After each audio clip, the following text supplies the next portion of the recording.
go check out the GI Film Festival.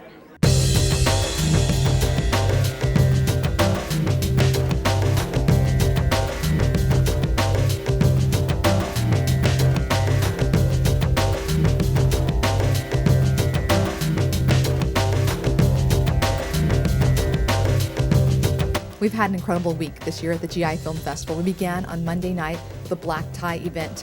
We were honoring H. Ross Perot for his support of the troops at a beautiful dinner held at the museum. And we were able to show a feature film titled Chosen about the Korean War battle in the Chosin Reservoir, which was received very well by everybody who attended. It was a delightful evening. We didn't know what to expect when we came, and the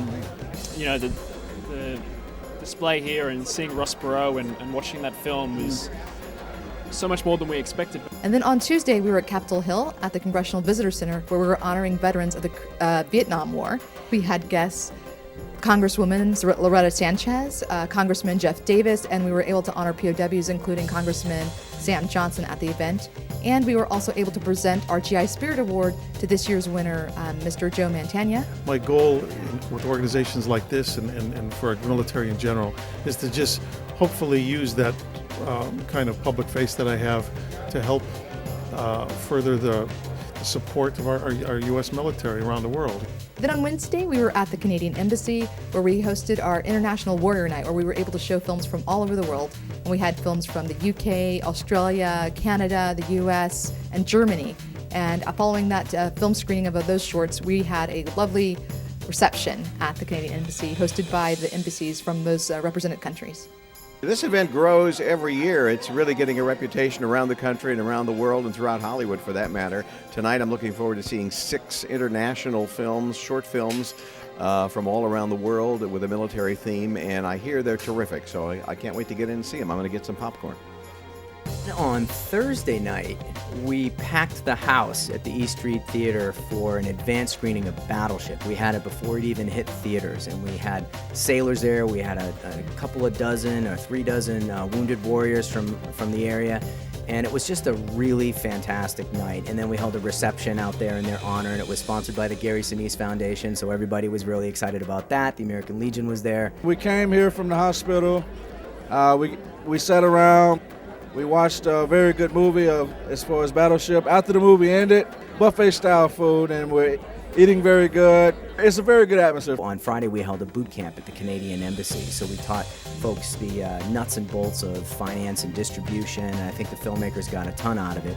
My favorite part is the boot camp. We get all the young filmmakers here, a lot of older people too that want to get into film, guys from all over, people from every part of the political spectrum, from every interest. They're coming here because they love film and they want to learn how to make their own pictures. And then Friday night, we rolled into Friday night, and we had an amazingly emotional night. We screened a red carpet double block of films dedicated to remembering 9/11, and we had one documentary and one narrative film, and it was a great night. And we also had a reception at the Caucus Room around the corner, and that was great as well. The scope of what the GI Film Festival actually is, as I'm walking around and seeing, what's much more than I actually thought. And then on Saturday, we screened films all day. We had short films, we had narrative feature films, we had documentary feature films. It's a special time in the country when vets are returning home after so many deployments, which is unheard of in this country, and they have a lot of problems, a lot of issues, and they need a lot of assistance, and we need a government to actually pay more attention to their situations, So a film festival like this can only help and enhance those kind of demands from the people, that our vets be given more respect. And we went into Saturday night, and Saturday night was our salute to military spouses.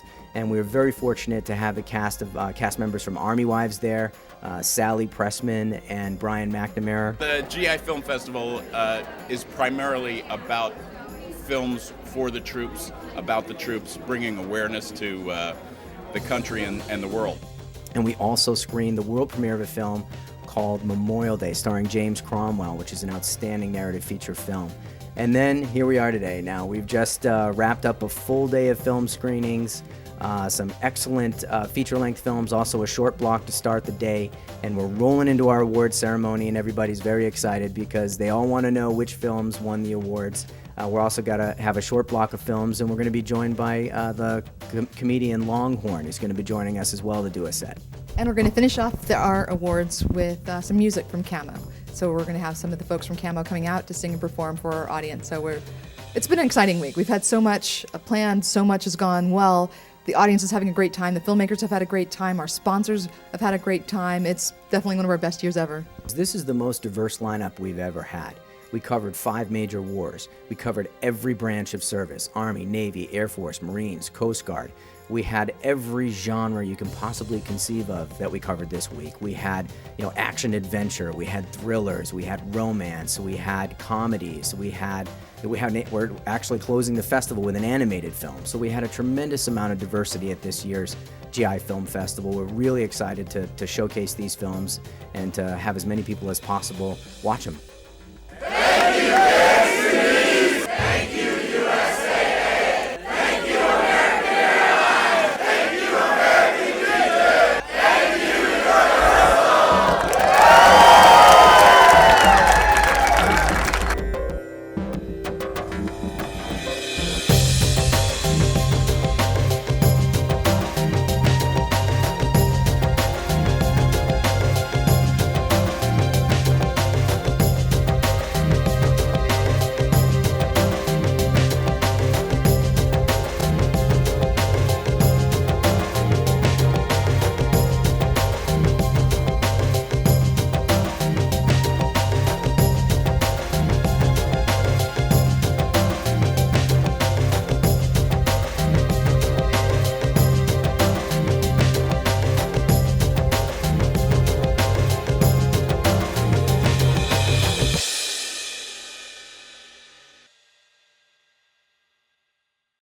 GI Film Festival. It's awesome. Hoorah.